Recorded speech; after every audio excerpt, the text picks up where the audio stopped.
Hello. I'm not at all sure why I wrote this book. I mean, most of my work is pretty non-violent, but I gave myself a task to see if I could write a bit of a thriller. And I invented this character, this lady, and I just kind of run with it. And bad girl. And I just went to see how far my imagination could take it. And unfortunately, my imagination went maybe a little bit too far. Psychopathic killers. Well, it's only a book. It's only a novel. So, and it ended up as what it is. It's written in about 2013, I think.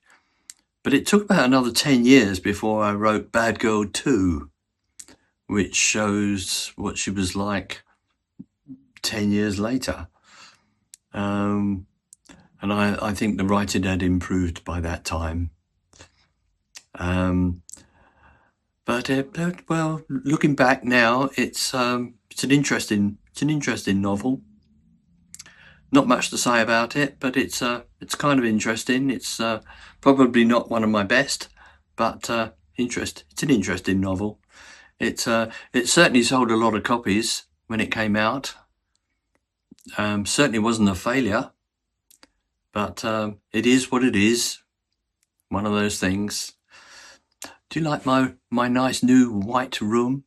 It's all white in here now. It's taken me ages to decorate it because I'm kind of working quite hard. But it's almost done. I've still got lots to do in here, but it's coming along. To those of you to the two people, to the two people or three people who actually watch these videos, which brings me to a little sweet little point. Which I should have said in video number 1. To anybody who's watching this, I suppose, is it possible that you could like and subscribe and ring that little bell, which I believe YouTube algorithm likes you to do. And it also likes me to announce that I do that, because it knows that I'm talking about that. Because it's clever. So ring that bell and subscribe, please. And if you do watch any of the other videos, could you do that? Could you do the same? I'm terrible at this, aren't I? Never mind. It doesn't matter. Well, it does matter, but it doesn't matter. I'm babbling as usual. Let's get on with things. Here we go. Bad girl. She's a bad girl. Welcome back to The Deep Dive, where we take a monumental stack of sources, notes, and research and break it down until you are the best informed person in the room fast. Today, we're undertaking a very specific kind of deep dive. We're zeroing in on a microscopic, horrifying case study that reads less like a criminal brief and more like a real-time psychological narrative. And our sources for this one, they trace a really complex, brutal, and meticulously chronological timeline. That's right. It's the anatomy of a criminal rampage in North London, and it all unfolds over this frantic, roughly 24-hour period just before Christmas in 2013. The sheer density of this source material is something else. You've got police reports, psychiatric evaluations, even leaked personal notes. And together they give us this incredibly intimate, almost overwhelming view into how deep, unresolved personal trauma, toxic family conflict, and escalating violence can just converge into this cataclysmic event. And the focus is squarely on one person, Angela Tenneb, a 24-year-old woman who, despite her youth and really striking features, possessed a shocking capacity for impulsive, lethal violence. Our mission today goes beyond just recounting the timeline. It's really about synthesis and, you could say, psychological detective work. We're analyzing this whole narrative stack to understand the key moments of escalation. And the chasm, right, the profound moral and emotional chasm that allowed this spree to even happen. Exactly. The central question we have to answer is chillingly psychological. How exactly does deep, unchecked personal trauma translate into such a catastrophic sequence of public violence? I mean, a sequence that leaves multiple victims dead in its wake. So we need to trace her actions from a moment of, impulsive vigilantism, all the way to a multi-casualty rampage involving multiple homicides, kidnapping, and high-stakes blackmail. It's a huge task. Okay, let's unpack this chaotic timeline, starting right at the beginning with the individual who drove it all, the antagonist, Angela Tenneb. The narrative begins in Camden Town, December 2013. So it's 4 days before Christmas, the weather is cold and wet, and everyone is just rushing through their final errands. Yeah, and the entire atmosphere, the sources really note this, is immediately eclipsed by Angela's deliberate physical presence. She is a study in confrontation. Her image is, it's just so meticulously designed to be disruptive. Yeah. Threatening, even. Completely. She stands 178 centimeters tall, but then she's wearing these unpolished, heavy black leather army boots that add another 5 centimeters. So she's towering over most people. Far past the average height, yeah. And her hair is, well, it's eccentric and aggressively dyed. One side is off-white, the other side is the darkest, densest black possible. She's dressed head to toe in worn black leather, with a dark French coat that reaches her boots. And it's not just the clothing, is it? The body modification is extensive and very intentional. Oh, yeah. Heavy chain tattoos around her neck and wrists, a studded tongue, and 22 studs inserted into the cartilage of her ears. The source material spends a lot of time painting this picture. I think one described her as standing out against the festive backdrop like a dark cacophony at Christmas. It's a great description because that's what she's doing. She's actively seeking to project isolation and danger. And this projection is so critical because it's not just for show, is it? It's concealment. Exactly. It's concealment for a shocking arsenal, especially for the UK. Hidden under that dark trench coat is an illegal cache of weapons. We're talking a Russian-made semi-automatic pistol nestled near her hip. A pair of handcuffs and a frightening, silent 9-inch ceramic knife clipped to her belt. And there's one other item that's just vital to understand her level of preparedness and intent. PAVA personal irritant spray. Right. And we need to be really clear for you listening. This isn't just some can of pepper spray. This is a high-grade, commercially restricted version, far, far exceeding the legal limits in the UK for personal carry. So carrying PAVA alongside a semi-automatic pistol and a ceramic knife.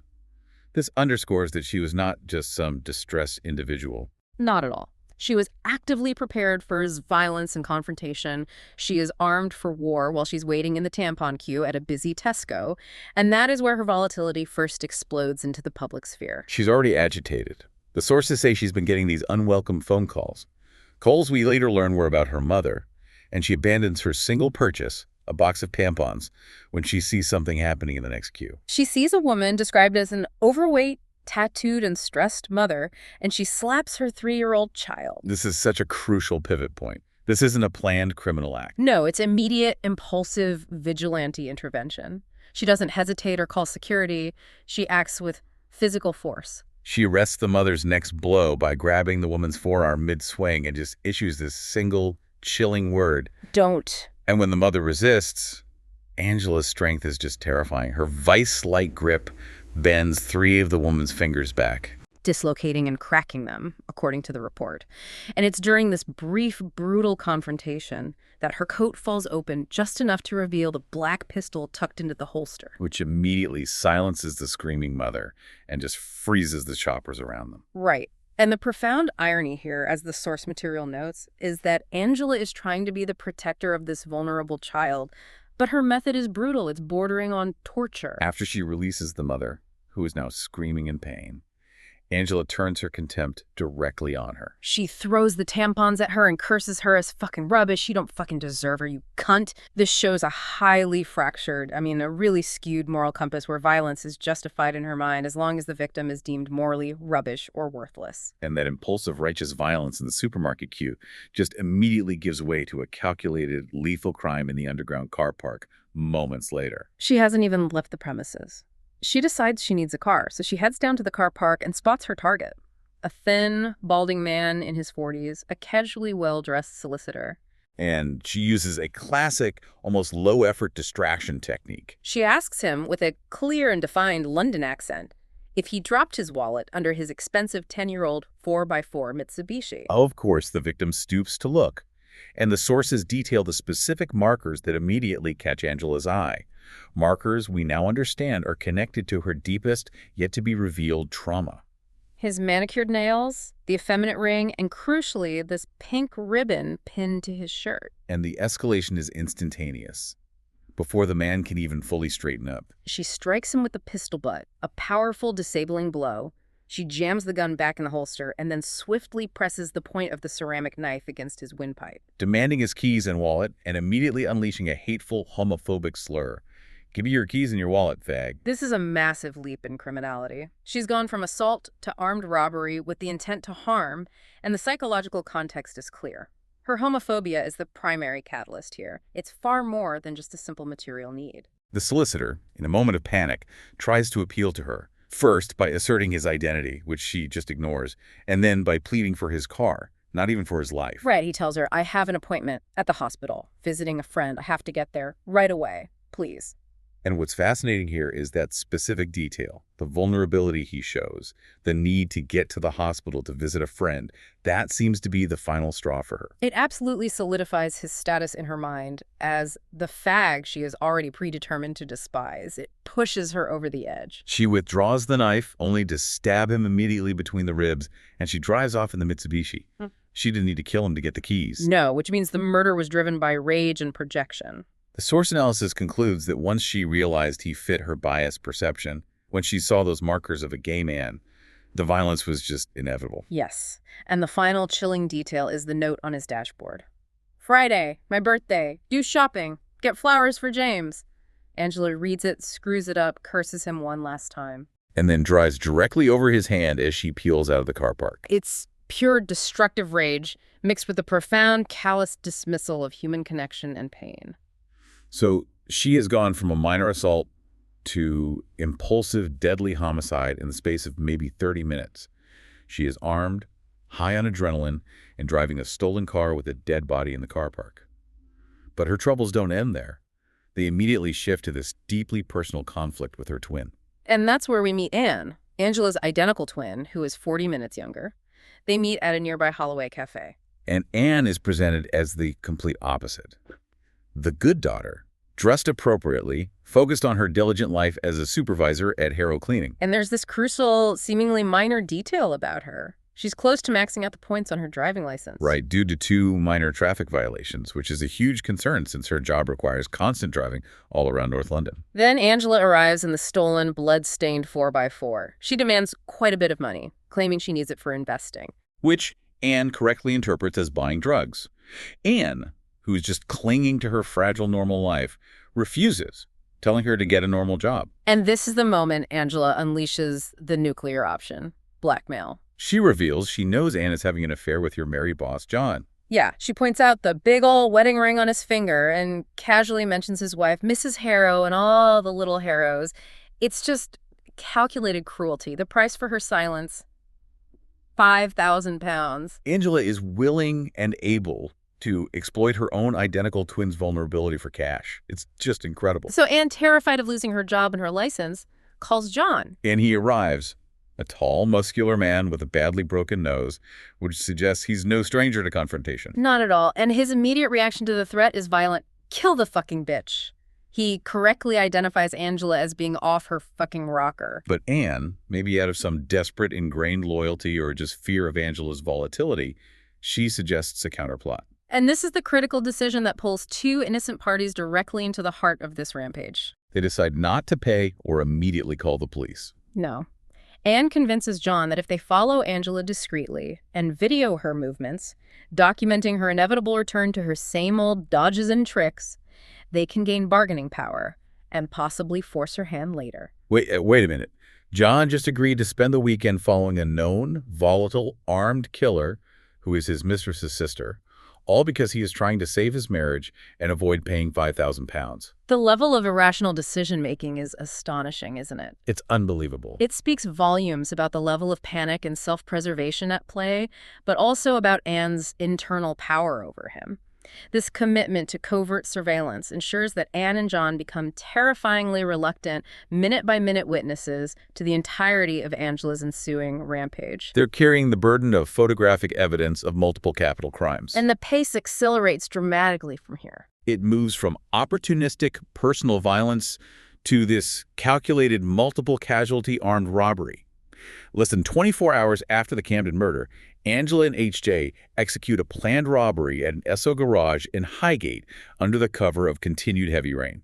And this is where we properly meet H.J., the accomplice. He's described as short, overweight, and generally pretty timid. He's the driver, right? The subservient partner. He is, and he arrives wearing this, the sources call it an idiotic plastic mask of Ernie Wise.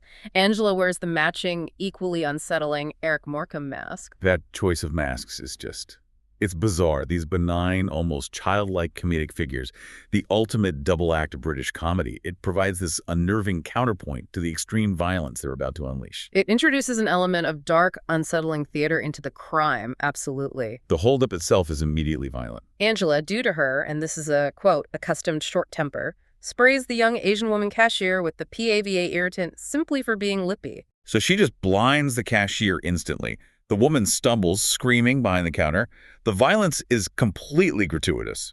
It's not to incapacitate for efficiency, it's purely punishment for perceived disrespect. And as she's grabbing cash, the situation compounds fatally. H.J. has, against Angela's instruction, left the car. And an off-duty policeman and his wife arrive, stepping out of their car. When the policeman, having seen the masked chaos inside, approaches the door and identifies himself, Angela doesn't even pause. She doesn't try to negotiate or flee. This is the moment the spree becomes truly horrifying. It is. A blast shatters the glass and the cashier's body thuds to the floor, killed instantly. The policeman is shot dead moments later. And then Angela shoots the policeman's wife in the neck as she attempts to run back to their car, leaving her critically injured. So this is a brutal, cold-blooded triple engagement. 2 confirmed deaths and 1 critical injury in a matter of seconds. And the source confirms the cashier and the off-duty policeman died.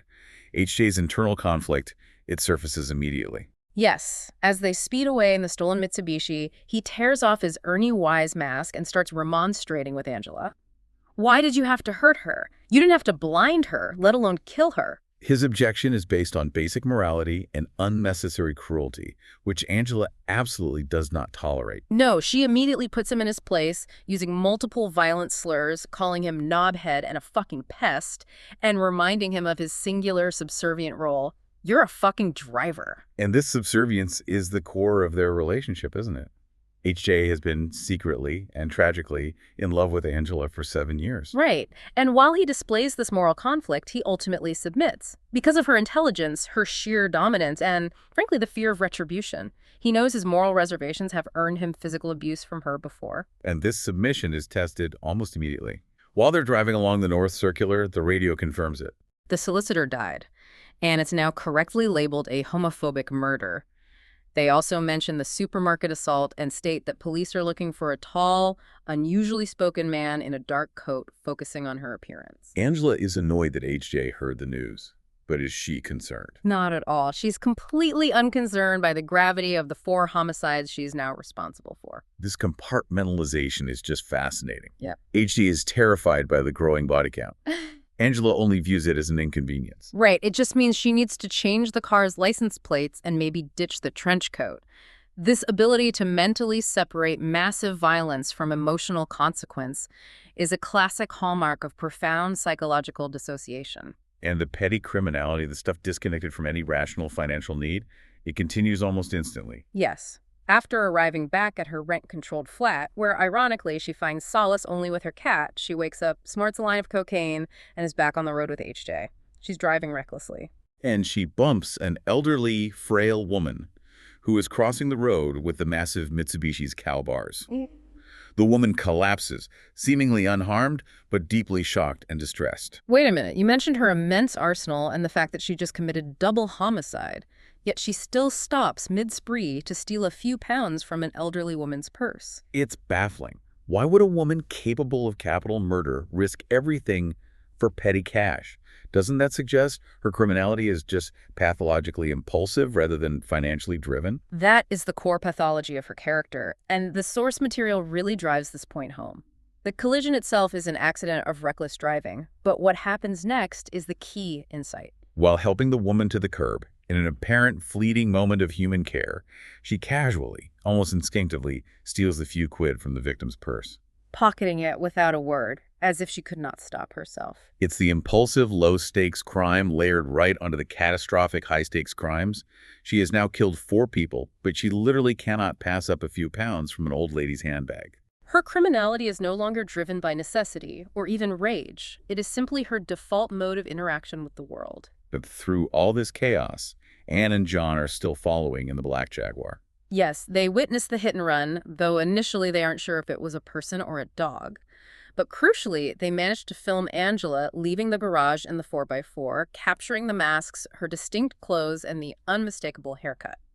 John is getting more and more desperate. He recognizes the criminal and legal danger they're in, saying they are almost as fucking guilty as they are for not calling the police. He's right. They are now complicit in covering up multiple murders. Which brings us back to Anne's paralyzing internal conflict. Despite Angela's savagery in the confirmed deaths, Anne is still holding on to this irrational, destructive hope. She is still incomprehensibly hopeful that Angela would do the right thing and give herself up, or at least be caught by regular means before she felt the need to betray her sister. That isn't rational sibling love. This great love Anne feels for Angela, it's deeply rooted in their shared traumatic past, which we're going to uncover. And this history overrides Anne's civic duty and her instinct for self-preservation, ensuring the spree continues. The rampage enters its next phase after Angela gets impatient waiting for customers to clear a busy Tesco forecourt. She spots a magnificent Rolls-Royce Silver Seraph being fueled up. And she decides she needs a better, faster, more anonymous vehicle, and more importantly, hostages to use as shields and sources of wealth. She kidnaps the 2 women inside, Carla and Samantha. They're immediately thrown into the back seat of the Seraph. And one of Angela's first chilling acts is to confiscate their handbags and throw their mobile phones out the window. That's a clear signal. This is not a quick carjacking. They're not going to be released quickly. And these 2 hostages are critical to understanding the underlying themes of identity and conflict that define this part of the narrative. Carla is the more assertive sister, known for extreme charitable stunts, including shaving her head for cancer charity. The source links these extreme acts to Carla's way of coping with or distracting herself from personal issues. Specifically, her late-discovered attraction to both sexes, which was catalyzed by her relationship with her sister. And Samantha, her sister, holds a profound secret that must be protected from Angela at all costs. Samantha was formerly Samuel. She is a transgender woman just 11 months away from gender reassignment surgery booked in Switzerland. So Carla immediately covers for her. She falsely claims Samantha is mute. Fearing that Samantha's deeper, natural male voice would immediately expose her identity to Angela's already demonstrated and lethal homophobia. This creates a terrifying dynamic where one hostage has to maintain absolute silence and emotional control, or face certain death at the hands of her captor. It's an impossible situation. Angela, now high on her sense of power, quickly shifts focus. She demands money and plans to use their gold cards. She directs HJ to America Square, a crowded area of London nightlife. She's seeking cocaine and dope, believing she'll feel safe and anonymous among the mixture of punks, low-life villains, aging hippies, trendy city types, louts, drunks, goths, and steampunks. Her internal state, though, is pure paranoia. Despite dragging HJ and the 2 hostages into a crowded club called Emeralds to hide from the police, she immediately distrusts her only accomplice. She handcuffs Carla to HJ, and she retains the keys. It just shows she views HJ as a necessary, sexually deviant tool, but not a true confidant. And the environment immediately feeds her rage. The club is noted as being gay-friendly, and HJ nervously points out that the initial door worker was gay. And Angela just spits, "Fucking cunt, see the way he looked at me?" This atmosphere of visible identity and difference seems to just ratchet up her tension and resentment immediately. And we see the explosion of that tension in the most isolated space in the club. Female toilets. 2 women there make the fatal mistake of sniggering at Angela's unusual hairstyle. Angela retaliates with just stunning viciousness. She punches them repeatedly until they are semi-conscious, tearing their clothes, and then she empties the PAVA irritant spray into their faces and eyes, leaving them bloody and writhing on the floor. The source describes the scene as the carnage of a battlefield. The fact that the screams didn't immediately lead to a massive intervention just underscores the chaotic nature of the London club scene that night. And she is completely detached from the harm she has inflicted. Moments later, while they are trying to exit the club, a towering security guard stops them, asking why they're leaving in such a hurry. Angela, without a word, flashes the ceramic knife and stabs him swiftly and silently in the belly. She wipes the blade on the inside of her coat as she pushes her captives out the door. This guard is now confirmed as yet another casualty, killed simply for doing his job. Angela drives away, high on adrenaline and an overwhelming power that she felt she could do anything. This profound attachment from the consequence of taking a human life is just terrifying. Meanwhile, back in the Seraph, after stopping for a brief, surreal McDonald's break, the conversations between Angela and HJ get deeply unsettling. It's during this stretch of driving that HJ, feeling a bizarre sense of connection, or perhaps just drug-fueled recklessness, begins to confess his own dark side. He confesses his 7 years of unrequited love for Angela, but also details his unusual sexual interests, which Angela just dismisses as a sexual Disneyland. His interests include transsexual magazines and anything female, excluding children, animals, dead bodies, males. It's an oddly specific confession. It is. It shows how closely his desire skirts the edges of taboo, yet he maintains a clear, though narrow, moral boundary. Angela simply sees him as useless, but acknowledges that his loyalty is the only currency he possesses that she finds valuable. He attempts to justify his devotion by telling her he's only ever known her like this, and that he believes he's the only one capable of modifying her behavior. The truly delusional belief, considering she just killed 2 people in front of him, he thinks he can talk her into laying low, completely underestimating the depth of her immediate danger and her current state of manic dissociation. The drive ends only when Angela, highly agitated by repeated phone calls throughout the night calls she keeps refusing to turn off, which indicates their extreme importance, finally reveals their final destination. A halfway house called Treadle House. She says the calls were concerning somebody in there.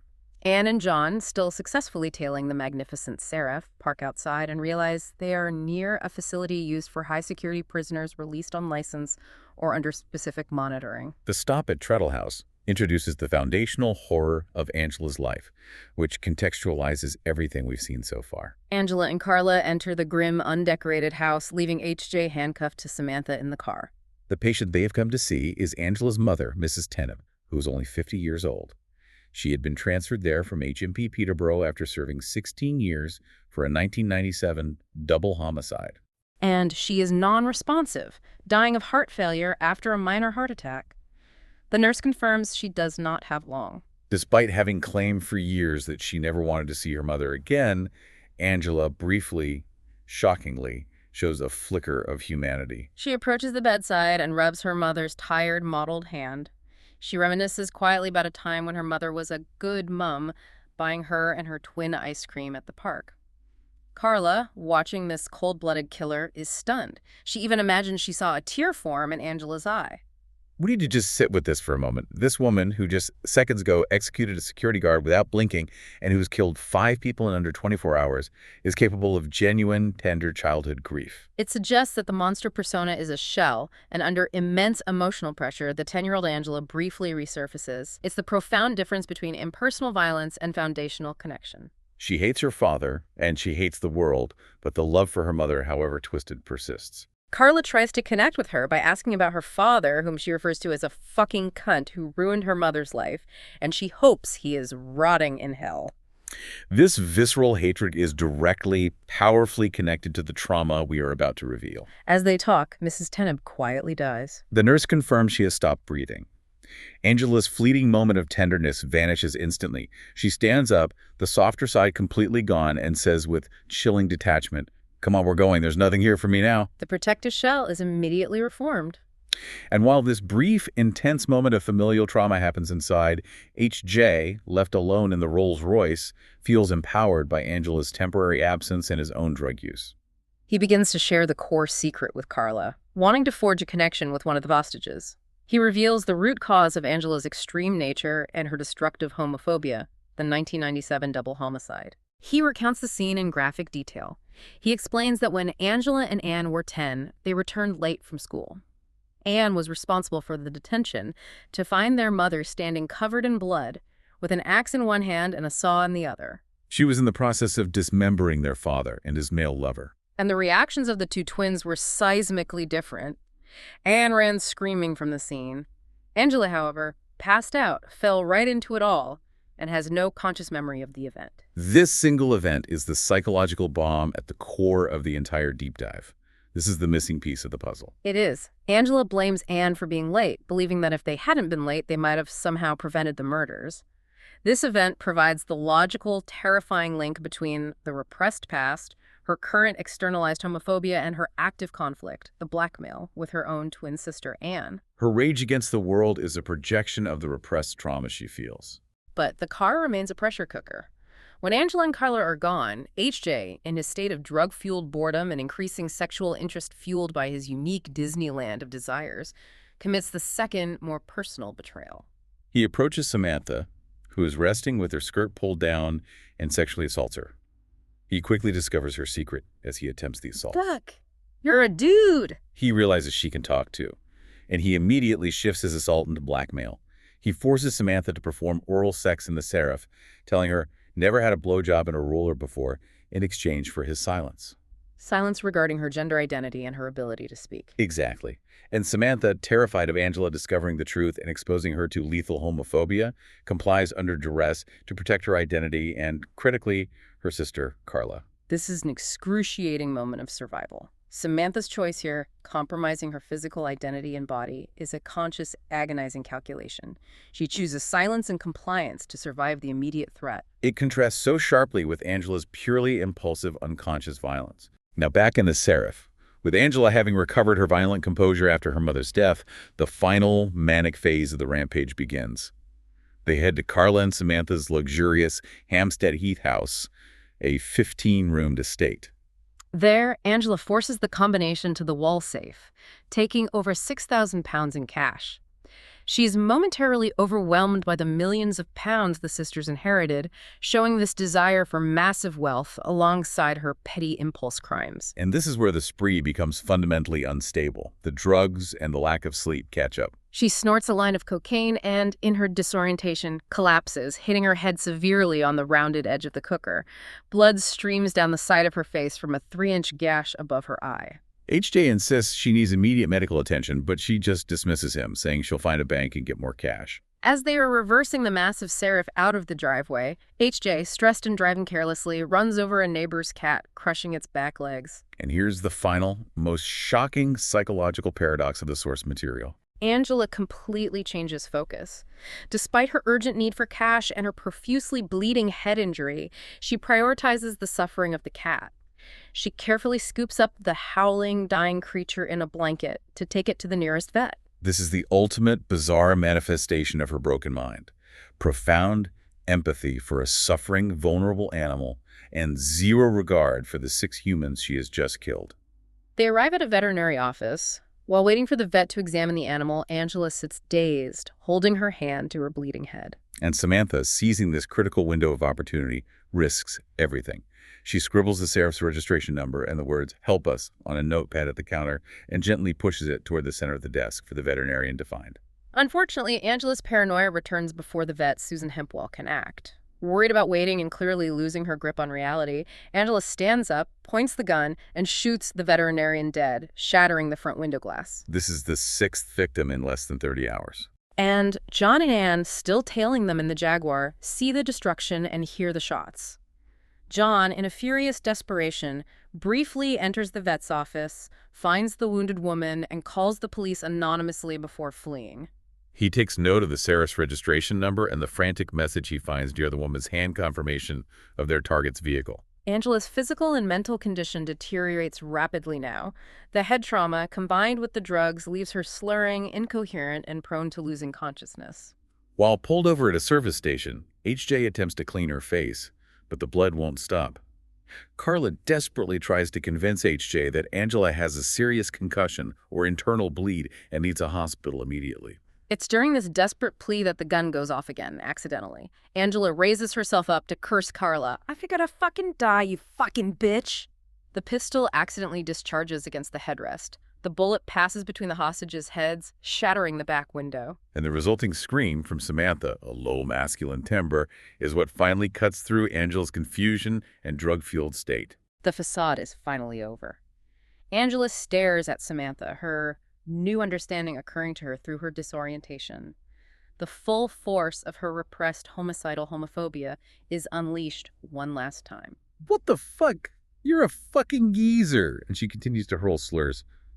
Fucking queer to me. HJ recognizes the gravity of her injury and the increasing presence of sirens. He finds a hospital A&E near the North Circular Road and pulls the Seraph into a disabled space. Angela takes Samantha in with her, ordering HJ to stay with Carla, intending to use the distraction of the hospital to escape. Inside the busy accident and emergency waiting room, the final trap is set. A fellow employee recognizes Angela's unusual half-white, half-black hair, immediately recognizing the description from the news reports. They alert the receptionist, who confidentially calls the authorities. They're advised to clear the area discreetly. Angela, still muttering homophobic insults at Samantha, is planning her escape. But the sirens are getting closer, echoing off the walls. Samantha, having endured the assault, the emotional torture, and the constant threat, finally finds her voice. She drops the meat facade. In her deepest male voice, she challenges the killer. No, give it up, you fucking murderer. Angela is stunned into momentary stillness by the betrayal of the voice. Police burst into reception. Chaos erupts. And Angela, acting purely on instinct and hatred, swings the gun and shoots a passing nurse in the back. This is her final, 7th act of external violence. And in the midst of the chaos, HJ, seeing his love about to be taken down, runs toward Angela, howling, trying to shield her and gesturing for her to run the other way. He is hit by 2 police bullets meant for Angela and dies instantly. Angela is shot twice, knocked to the ground by HJ's collapsing body, and arrested. Carla, released by the police, flies silently into Samantha's arms. The aftermath is so telling, and it circles right back to the core psychological paradox. Angela, fully sedated and operated on for her head wound, remained mute and completely indifferent during her subsequent interrogation. She showed no compassion or concern for the nurse, the vet, the solicitor, or any of her victims. None. The only instance where she demonstrated a human emotional response was when the death of HJ, her loyal but consistently despised and sexually marginalized accomplice, was discussed. She was reportedly heard sobbing a number of times in her cell. And Anne, the conflicted twin who had wrestled with her loyalty, delivered the final nail in her sister's defense. A small, anonymous package containing 45 minutes of hidden video footage of the rampage, including the masked holdup, was delivered to the authorities. Which limited Angela's defense counsel severely. They could only argue based on her terrible childhood trauma, but the evidence of savagery and premeditation was just overwhelming. This deep dive has exposed an extraordinary and, well, horrific arc of violence over less than 30 hours. From a brief moment of self-righteous vigilantism in a supermarket to cold-blooded murder, we saw Angela Tenneb escalate with terrifying speed. She left 7 dead victims, the solicitor, the cashier, the off-duty policeman, the security guard, the vet, and the nurse, plus multiple critically injured people. And we witnessed the devastating toll of identity and family history. We had 3 sets of critical twins playing their part. Angela, the spiraling killer, and Anne, the conflicted, complicit twin struggling with betrayal. And then Carla and Samantha, whose own complex identities were threatened, twisted, and ultimately revealed under the existential duress of the hostage crisis. Ultimately, the source material reads as a profound psychological study in contrast. We saw Angela, a woman equipped with a literal arsenal and capable of extreme cruelty. Yet also capable of tenderness towards a dying cat she accidentally injured, and genuine, if fleeting, grief for a mother who is also a double murderer. This emotional disconnect is the foundational takeaway. Yeah, the narrative confirms that her moral compass was completely shattered by that foundational event in 1997. The trauma of seeing her mother dismember her father and his male lover created a hatred and homophobia so intense that she externalized it violently. Constantly projecting blame onto Anne and targeting victims who fit her biased worldview. So what does this all mean for you, the listener? We have 3 stark takeaways from this brutal narrative that move beyond simple crime reporting. First, the catastrophic power of unresolved trauma. Angela's homicidal rampage was fundamentally rooted in the 1997 double murder scene she collapsed into and repressed. The violence served as the only outlet for that profound, buried psychological injury, defining her entire adult identity. Second, the duality of identical siblings and how shared trauma can lead to vastly different outcomes. while Anne dealt with the horror through conflicted suppression, leading to irrational choices like following the killer. Angela channeled it directly into spiraling, externalized homicidal violence. They both lived under the shadow, but one became the predator and the other, tragically, the almost accomplice. And finally, the complexity of identity under duress. Samantha's desperate choice to compromise her identity, maintain silence, and submit to HJ's assault was not an act of weakness. Not at all. It was a conscious, painful tactic of survival, demonstrating immense internal strength and prioritizing her sister's safety over her own immediate dignity. Okay, here's where it gets really interesting. And here is our provocative final thought for you to chew on. Throughout the entire rampage, Angela treated HJ, her loyal, devoted accomplice, with constant contempt and humiliation, dismissing him as a pest and a driver. Yet, she showed genuine sorrow and sobbed in her cell only when confronted with his death, a death caused by his final, selfless act of loyalty to her. So this raises the question, did Angela value unconditional loyalty, however twisted, more than any familial or social bond? And was that capacity for recognizing and mourning that absolute, undeserved devotion the last shred of humanity she possessed before she was completely consumed by the 1997 trauma? Something to consider as you process this deep dive into the anatomy of a rampage. Thank you for joining us. We'll catch you next time on The Deep Dive.